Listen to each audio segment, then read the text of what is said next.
예수를 믿어서 구원받고 이제 천국 소망을 갖게 되었죠. 그래서 우리를 하나님의 자녀, 천국 백성, 선도라고 부르죠. 죄인에서 의인으로, 그리고 종에서 자유인으로 소망 없이 살던 사람들도 이제 소망 가진 자로 변화되잖아요. 그래서 종의 신분이 아니라 고귀하고 위대한 신분으로 우리가 바뀐 것이다. 베드로 사도는 이런 의미를 잘 아시는 대로 2장 9절을 말씀했어요. 베드로전서 택하신 족속, 왕같은 제사장, 거룩한 나라, 그의 소유된 백성이다라고 하는 아주 위대한 이름을 우리에게 붙여주었습니다. 우리가 과연 그런 위대한 이름의 소유자로서의 자부심과 긍지를 가지고 우리가 믿음 생활을 하고 있는지 한번 돌아봐야 될 필요가 있을 것 같아요. 그런데요, 이렇게 구원받은 우리가 또 위대한 그런 자격을 가지고 살고 있는 우리가 이런 삶을 살다가 전국에는 영원한 천국에 입성하는 때까지 어차피 그 길을 걸어가야 되잖아요. 근데 그 길이 그렇게 간단치 않다는 것이죠. 삶의 여정이 쉽지 않다는 건데, 왜냐하면 이건 분명히 성경에 나와 있어요. 악한 마귀의 괴계가 어떻게든지 우리들을, 성도들을 그 거룩한 삶의 길에서 넘어뜨리려고 발버둥치기 때문에 그래요. 그래서 베드로서 5장 8절 말씀에 나와 있죠. 우는 사자가 삼킬 자를 두루다니며 찾는 것처럼. 그래서 틈만 보이면 그곳에 들어오게 돼 있어요. 누구도 여기 넘어지지 않을 수 없어요. 여기 위대한 물론 목회자들 그런 분들도 다 넘어져요. 우리도 거기에서 예외가 아닙니다. 기독교 3대 고전 여러분 잘 아시죠? 존 번연의 철로 역정에 보게 되면은 그 천성까지 순례하는 한 인간의 순례 과정을 아주 그림으로 표현해, 아주 시각적으로 이렇게 드라마틱하게 표현을 했는데요. 그 결국 순례 과정이 얼마나 힘들고 위험한 길인가를 보여주고 있습니다. 구원의 기쁨과 주의 자녀된 정체성으로 걸어가는 순례길인데도 불구하고 우리의 발을 실족한다고 하잖아요. 미끄러지게 하는 그런 사탄의 유혹과 죄의 덫이 우리 잘 알잖아요, 군인들. 마치 그 지뢰밭처럼, 확인되지 않은 지뢰밭처럼 도처에 깔려 있다는 거예요. 그래서 우리가 본이든 아니든 간에 거기 지뢰를 밟을 수 있는 가능성이 많아요. 우리 믿음의 동료 중에서도 지뢰 밟아가지고 고통받았던 우리 형제들 있지 않습니까? 누가 원해서 된 거 아니잖아요. 아무리 조심했어도 그렇게 된다는 거예요. 왜 그렇습니까? 이것은 로마서 7장 23절 이하에 나와 있는 것처럼 우리 마음에 하나님이 주신 그 하나님의 영, 마음의 법, 우리가 남아있는 양심이 있는데 그것까지도 마비시키고 굴복시킬 수 있는 어떤 죄의 법이 우리 마음속에 공존한다는 거예요. 그래서 둘이 여전히 싸운다는 거죠. 근데 싸우면 결과는 누가 이기냐? 반드시 죄의 법이 백전백승한다는 거예요. 그렇게 성경에 나와 있어요. 그래서 내가 뻔하게 알면서도 죄의 법 안에 사로잡혀 가는 것을 내가 목격한다. 이렇게 표현하고 있어요. 우리가 마음은 원이죠. 주의 자녀답게 그 소유된 백성들께 살고 싶지만 육신이 연약하다는 거 그렇게 표현했어요. 다시 말해서 이 본질적인 죄의 본성으로 인해서 넘어지고 믿음을 빼앗길 수밖에 없는, 믿음이 약해질 수밖에 없는 그런 경우가 너무 많다는 거죠. 이것이 바로 우리가 가지고 있는 한계고 우리가 결코 교만할 수 없다는 이 아주 절대적인 진리인 것 같습니다. 그런데 이런 연약한 우리면은 틀림없지만 그러나 이런 사탄의 유혹과 이런 실족에 이런 덫에 걸리지 않고 믿음을 지킬 수 있는 딱 하나의 방어수단을 주셨어요. 그게 바로 유일한 무기인데 말씀과 기도입니다. 너무나 당연한 일이죠. 그래서 오늘 말씀과 기도에 관해서 잠깐만 상고해 보려고 하는데 그렇다고 해서 기도와 말씀에 관한 어떤 신학적인 해석이나 주석을 말씀드리려는 것이 아니에요.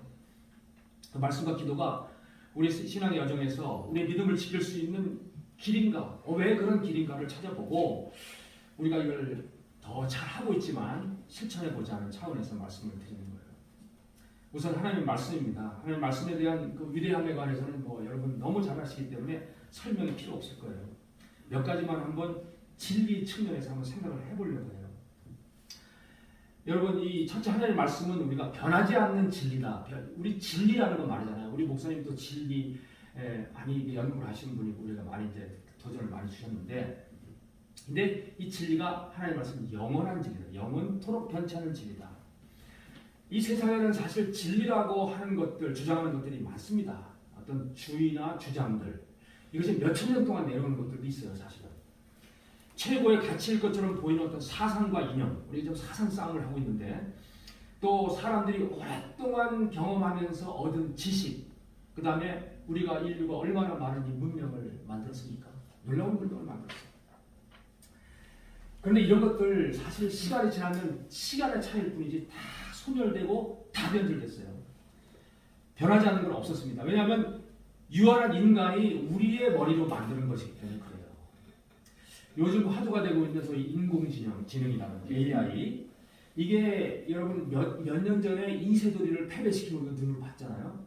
그러면서 이미 짧은 시간, 이미 그건 과거사가 됐어요. 인간의 짐을 뛰어넘는 것은 이미 과거사가 됐어요. 미래학자들에 의하면 조만간 인간의 고유 영역인 소위 감정, 사랑, 미움, 좌절 이런 것을 AI가 다 표현한다는 거예요. 그리고 성급한 사람들은 앞으로 20-30년 정도 내에 인간의 그 지능을, 인간의 영역을 이미 벗어나는, 인간의 통제를 벗어나는 상황까지 가게 됩니다. 그래서 심지어는 핵무기보다 더 무서운 위험 요소가 반드시 될 것이다. 이것이 바로 인류 멸망의 그 도화선이 될 것이다. 이렇게 표현하는 분들도 있어요. 여러분, 그런데요, AI가 그렇게 대단하다 하더라도, 또 어떤 것들이 등장한다 하더라도 이런 것 역시 다 그래요. 사람이 만드는 거기 인공이기 때문에 변하지 않는 진리일 수는 더더욱 없어요. 오직 하나님의 말씀만이 변하지 않는 것이다 라는 이 첫 번째 진리예요. 그래서 그분의 말씀이 1.1획도 없어지거나 변하지 않는다라고 주님도 말씀하시고 성경이 이렇게 단언하고 있습니다. 물론 시대에 따라서 우리 말씀이 변질되는 부분들이 많이 보이기도 해요. 문화의 옷도 갈아입고 일견 변한 것처럼 보이지만 그건 외형일 뿐입니다.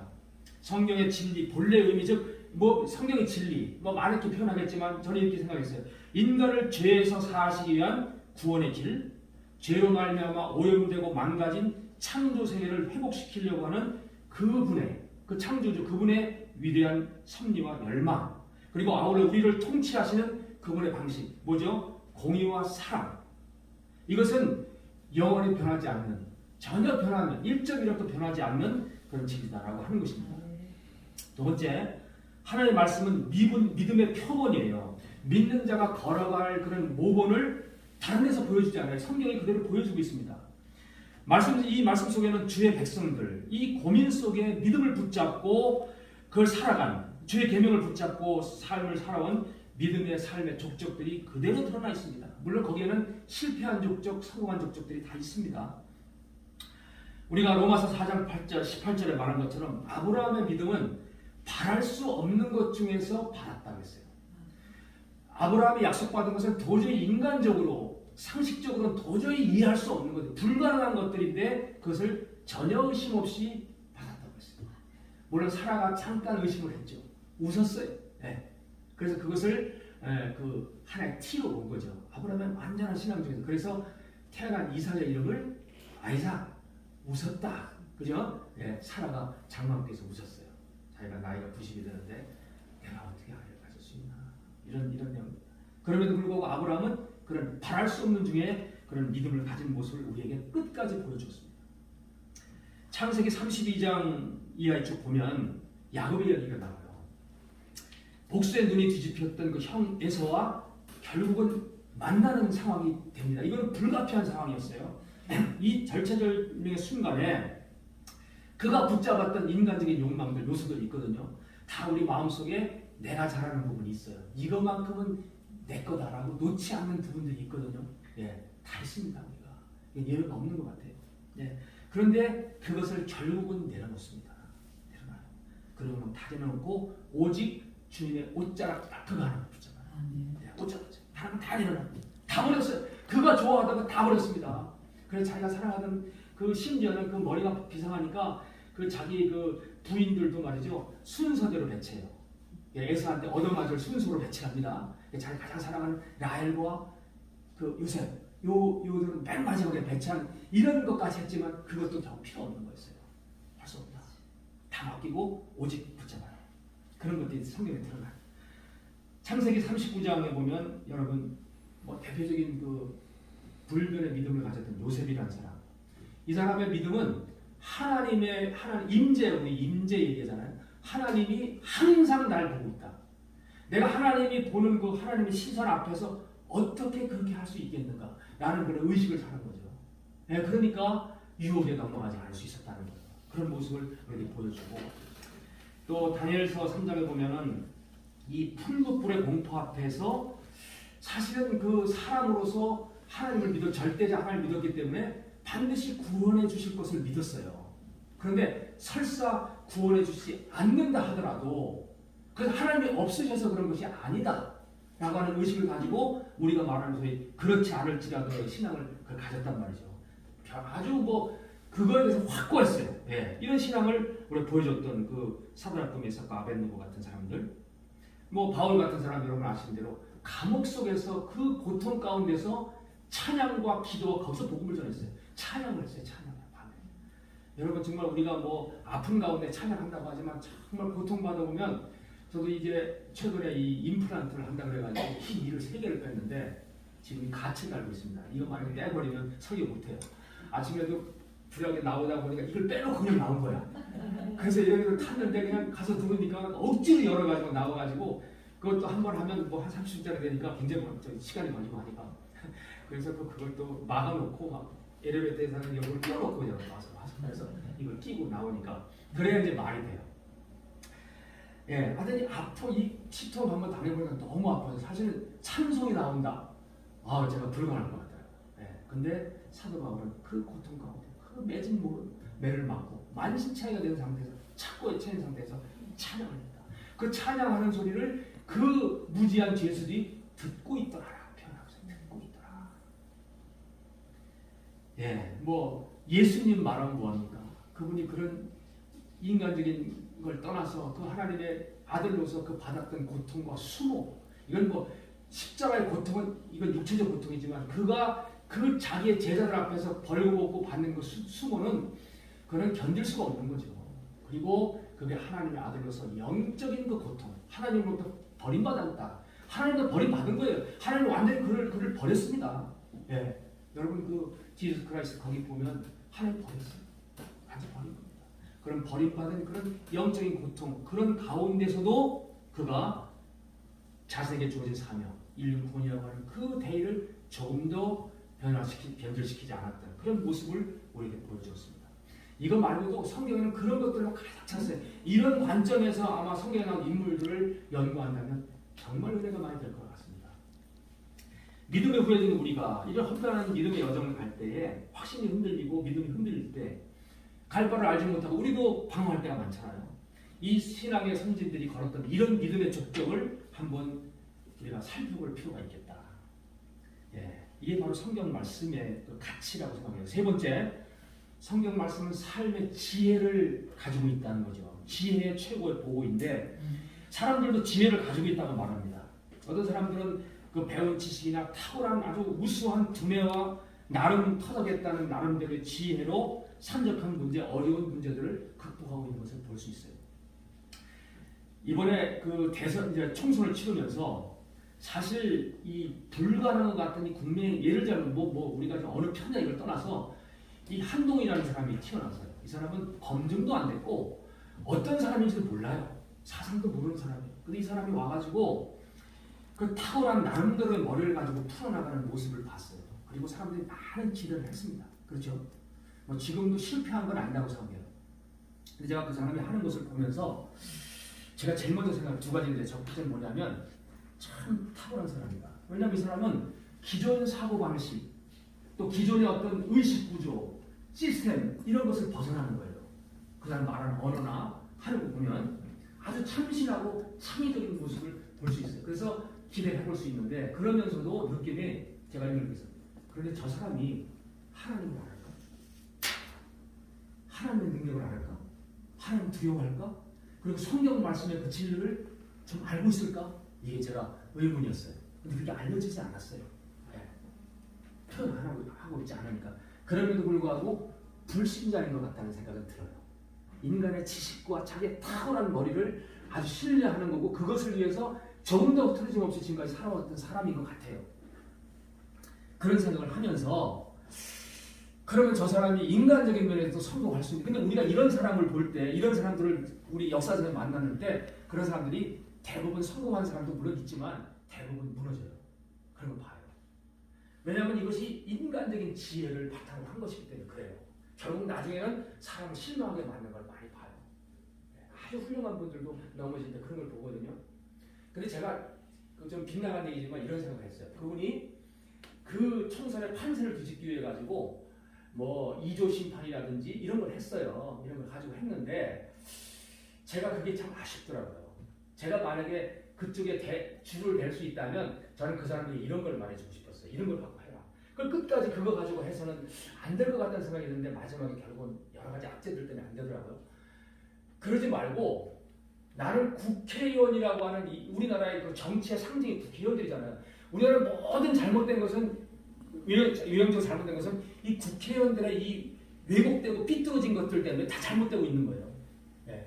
4류, 3류 정치를 우리는 늘 보고 살잖아요. 우리가 인류 지금 그런 지금 시대에 그런 나라에 도달했는데, 그러면 국회의원을 바꾼다고 해서 그 사람이 무슨 뭐 특권 몇 가지 내려놓는 것을 얘기했어요. 그런 거 보지 말고 무슨 뭐 정부 심판 무슨 심판 이런 거 하지 말고 내가 우리 국민의힘 이 정당을 맡아서 이 국회의원을 좀 바꿔보겠다 완전히.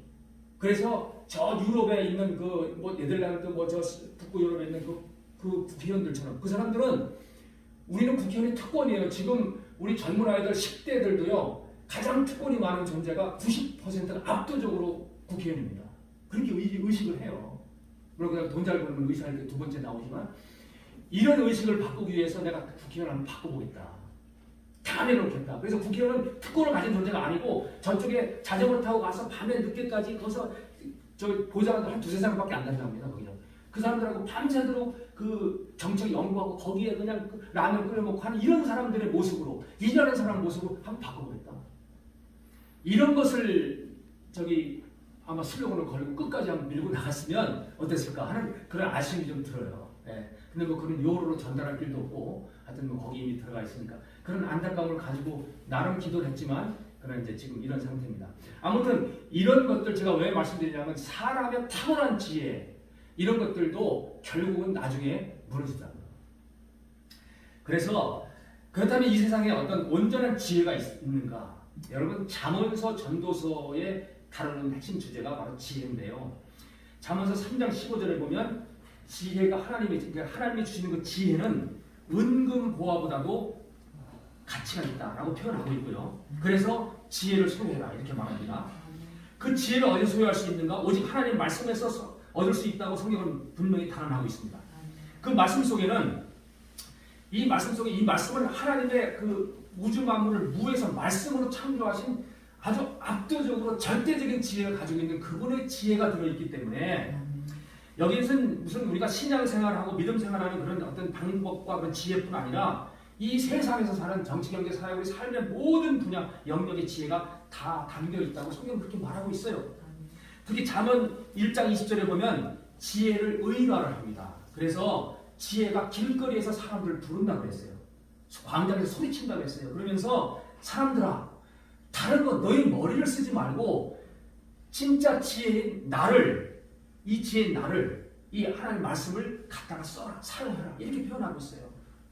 그럼에도 불구하고 이 진정한 지혜 이것을 사용하지 못해서 안타깝다라는 것을 성경은 표현하고 있습니다. 그러면서 시편 119장 105절 말씀에 보면 주의 말씀은 내 발의 등이고 내 길의 빛이다. 발의 등이고 내 길의 빛이다. 이걸 한번 많이 생각해봤거든요. 과거에도. 네. 깜깜한 밤에 아무것도 모르는 상태에서 문턱을 발을 내밀 때 여러분 어떻게 내밀 수 있습니까? 이 세상 길이 그런 것 같아요. 사람이 인간이 태어나는 것도 이 세상에 아무것도 모르는 무서운 사회에 발을 드는 것 같기 때문에 어린아이가 처음에 나올 때 웃지 않고 운단 말이에요. 앙하고 우는 것이 바로 그런 거에 대한 불안한 심리를 태어나고 있다고 심리학자를 말하고 있거든요. 그래서 이 말씀만이 이 혼탁하고 앞길이 안 보이는 시대에 등이다, 빛이다 이렇게 말하고 있어요. 어떻게 합니까? 즉 지혜 자체인 하나님의 말씀을 늘 가까이 하고 그 말씀 속에 숨겨있는 지혜를 찾아내서 내 발의 등이 되고 빛이 되도록 사용하면 너의 믿음의 여정에 결코 실족하지 않을 것이다 라고 하는 가르침인 거예요. 여러분 다 말씀과 기도, 말씀에 가까이 하시죠. 네, 말씀 많이 읽으시죠. 또 믿음의 삶에 길처럼 등처럼 활용하고 계십니까? 내가 평신도전에 물어보죠. 여러분에게는 계실 것이죠? 라고 제가 긍정적으로 말을 합니다. 자, 그러면 이 말씀을 즐겨 읽고 묵상을 해야 되는데 말씀을 가까이 하는 것 자체가 즐거워야 돼요. 즐거워야 돼요. 다른 모든 일보다도 즐거워야 됩니다. 말씀을 한 장, 두 장 읽는 곳에서 다른 곳에서 얻는 기쁨, 즐거움, 쾌감 뭐 이런 것보다도 야, 이거 정말 좋다. 정말 좋다. 시편 118장 103절에 보면 주의 말씀이 어떻게 좋은지 어떻게 단지 꿀송이보다도 더 달다라고 표현했어요. 여러분 성경을 100독 이상 읽었다는 분들의 간증이 가끔 나오잖아요. 어떻게 100독을 읽어? 예? 1년에 10독씩 했다는 거예요. 예. 어떻게 가능해? 여러분 아무리 위대한 작품도 2번까지 읽을 수 있어요. 3번, 4번 읽으면 바보라고 해요. 시간 낭비라고 해요. 그런데 하나님의 말씀은 아무리 많이 읽어도 더 달다는 거죠. 예. 우리가 발견하지 못한 그 어마어마한 지혜가 지혜 보호기 때문에 꺼내면 꺼낼수록 더 많다는 거 아니겠습니까? 예. 그 이 말씀은 신인 것 같아요. 우리가 성경을 살면서 정말 이렇게 기쁘고 즐겁게 성경을 묵상하는 삶을 살아야 될 것이다. 이렇게 말씀을 드립니다. 자, 뭐 이거 다 얘기할 것이 없고 기도입니다. 기도가 무엇인가? 뭐 기도는 주님 앞에 하나님 앞에 부르짖는 것이다. 영적인 호흡과 같다. 주님과 생명줄을 잇는 것이다. 영적 문제를 푸는 열쇠이다. 수많은 신앙인들이 고백을 했어요. 몇 가지만 살펴볼게요. 우선 기도는 피조물인 우리 인간이 겸손히 무릎을 꿇고 창조주 앞에 나아가는 것입니다. 나아가는 것이다. 이는 하나님의 전능하심과 그분의 주권을 진심으로 인정하는 것이고 나가서 그분이 나의 삶의 주인이다 라고 하는 것을 고백하면서 그분의 은혜와 사랑을 구하는 행위이다. 제가 이렇게 말씀을 드리고 싶어요. 기도를 통해서 우선 나 자신이 죄인임을 고백해야 됩니다. 예. 기도는 그게 우선이에요. 내 자신이 죄인임을 우선 고백해야 됩니다. 그럴 때 우리가 그렇게 원하는 화해, 용서, 인내, 사랑 말은 좋죠. 이게 됩니까? 안 돼요. 이 사회가 안 되고 우리 목회자들이라고 해서 이것이 완전히 됩니까? 안 된다고요. 쉽지 않다는 거예요. 쉬운 일이 아닙니다. 여러분 도저히 화해나 용서가 불가능한 경우가 있습니다. 사람이기 때문에 난 이것만큼은 도저히 내가 받을 수 없어. 도저히 용서할 수 없어. 내가 도저히 용서할 수 없어. 여러분들 군생활 하면서 다 윗사람한테 이 압박 받아봤잖아요. 그 중에서 특히 압박을 받아본 경우 있는 경우 있잖아요. 정말 이건 아니다. 못 견딜 그런 경우. 제가 이런 거 한번 받아봤거든요. 대령 때 그 회의할 때 말이죠. 거기 병사들까지 여군들까지 있는 20, 30명 자리에서 저 윗사람으로부터 그런 분 봤어요. 야, 네가 여기서 출신이냐? 너 대령 누가 시켜줬어? 이렇게까지 그 치욕을 받아요. 이것을 하루 이틀이 아니라 2년 내내 받았습니다. 2년 내내. 여러분 견디겠습니까? 힘들어요. 용서할 수 있어요? 용서 못하겠다. 근데 이게 말이죠. 용서가 언제 됐냐면 물론 저도 그게 완전히 용서됐다고 보지 않아요. 그렇지만 기도하니까 되는 거예요. 기도하니까. 기도할 그 사람이 훌륭하다가 아니라 그 문제의 원인이 나한테 있다고 느껴지게 된단 말이죠. 그것을 가르쳐주는 게 기도라고 생각해요. 즉 주님 앞에 무릎 꿇으면은 신기하게도 그 문제나 갈등의 근원이 다른 사람이 아닌 나 자신에게 이건 부부관계도 마찬가지예요. 모든 관계도 마찬가지예요. 그래서 하나님의 무릎 꿇으면 자아에 갇혀서 볼 수 없었던 그런 자신의 허물을 보게 되고 그래서 먼저 화해와 용서를 구할 수 있는 여지가 만들어진다. 그런 얘기죠. 자, 두 번째, 연약한 인간으로서 하나님의 전능하신 능력을 구하는 것입니다. 여러분 기도의 능력을 경험할 수 있다는 건데 이 땅에는 모든 믿음의 역사들 다 기도를 통해서 하나님의 그 능력을 얻은 거예요. 연약한 인간으로서 도저히 할 수 없는 일도 기도로서는 이루어질 수 있다는 사실인데 하나님 주님도 그렇게 말씀하셨어요. 기도 이외에는 이런 것이 나갈 수가 없다라고 아주 단언을 해버립니다. 주님께서 종교개혁자 칼빈 선생도 이렇게 말해요. 기도라고 하는 것은 바로 그리스도의 능력을 붙잡는 것이다. 붙잡는 행위다라고 표현했어요. 기도하는 사람이 위대한 것입니다. 성경 속에 수많은 사람들이 불가능할 것 같은 것을 기도로 풀었어요. 한나 같은 사람은 이미 태문이 여러분 그 이걸로 신체적으로 다친 사람이에요. 그럼에도 불구하고 그가 기도하면서 이 사무엘을 얻었거든요. 또 인간에 넘을 수 없는 장벽이 죽음이에요. 이미 하나님께서도 죽음을 선포했어요. 예, 이 히스기야에게는. 그러나 그가 간절하게 기도할 때, 그가 심지어 어떤 기도를 했습니까? 하나님, 저 불쌍한 사람 살려주세요. 아니고, 하나님, 내가 말이죠, 하나님 위해서 한 일 중에서 나쁜 거 있으면 말씀해 보십시오. 나 정말 하나님 위해서 정말 할 만큼 했는데 그거 좀 인정 좀 해주십시오. 이렇게 기도를 해요. 저기 히스기야가. 그러면서 그가 15년의 생을 연장받습니다. 불가능 같은 일을 하나님이 하셔요. 이거를 우리는 인간의 한계를 뛰어넘기 때문에 기적이라고 말을 하는데요. 이런 능력이 성경성에만 나오는 것이 아니고, 이것이 그래서 어떤 사람은 그래요. 지금은 옛날에 했던 하나님의 기적이 지금은 멈췄다, 이렇게 말하는 분들도 있는데, 이게 하나님의 그 기도가 하나님의 뜻에 합당하기만 한다면 오늘 우리 가운데서도 얼마든지 나타날 수 있다라고 하는 것을 많은 곳에서 보여주고 있어요. 여러분, 기도의 응답을 제일 많이 받았던 사람이 조지 뮬러라고 하는 사람인데, 이 사람이 5만 번의 기도 응답이라고 하는 책을 썼는데요. 거기 보면 5만 번씩 기도를 받은 거예요. 우리가 5만 번 기도 응답은 상징적으로 많이 받았다는 뜻이지, 그게 무슨 숫자로 5만 번, 실제 5만 번 받았다는 거예요. 그게 아니라는 것입니다. 그러면 그 사람이 일평생 골방에서만 기도했을 것인데 그게 아니에요. 그 사람은 고아를 케어한 아주 유명한 분 아닙니까? 예. 거기 보면 여러 가지 일들이 많이 나와요. 오늘 당장 무슨 일 때문에 고아 1,500명이 밥을 못 먹어. 그런데 500분이 당장 필요한데, 여러분 다 느꼈죠? 저도 사역할 때 아이들 뭐 먹여야 되니까 좀 싸고 가성비 있는 게 뭐 없을까 해가지고 어디 뭐 마트 같은 데 그런 것만 눈에 보이는 거야. 예. 이게 절대적이에요. 여러분 또 대대장 하실 때, 이 대대장할 때 뭐 예산 안 나가고 아이들 막 공사장에 투입돼가지고 땀을 흘리고 정말 불쌍해 못 보겠는데 뭘 먹이고 싶은데 먹을 게 없잖아요. 그러니까 뭐 어디 그런 거 어디다 먹을 거 없을까? 이건 눈에 보이는 거죠.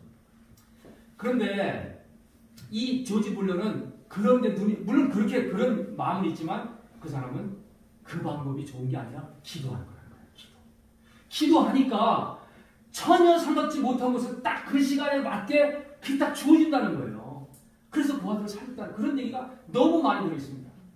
그래서 지금도 그 기도가 능력이 있다는 거예요. 그래서 그가 이렇게 말합니다. 모든 수단 방법보다 기도가 최고이기 때문에 이렇게 하라. 기도하라, 그리고 일하라. 일하라, 그리고 기도하라. 그리고 또 다시 기도하고 또 일하라. 이것을 평생 반복해라. 그러면 반드시 응답을 얻을 것이다. 이렇게 그 사람이 표현하고 있습니다.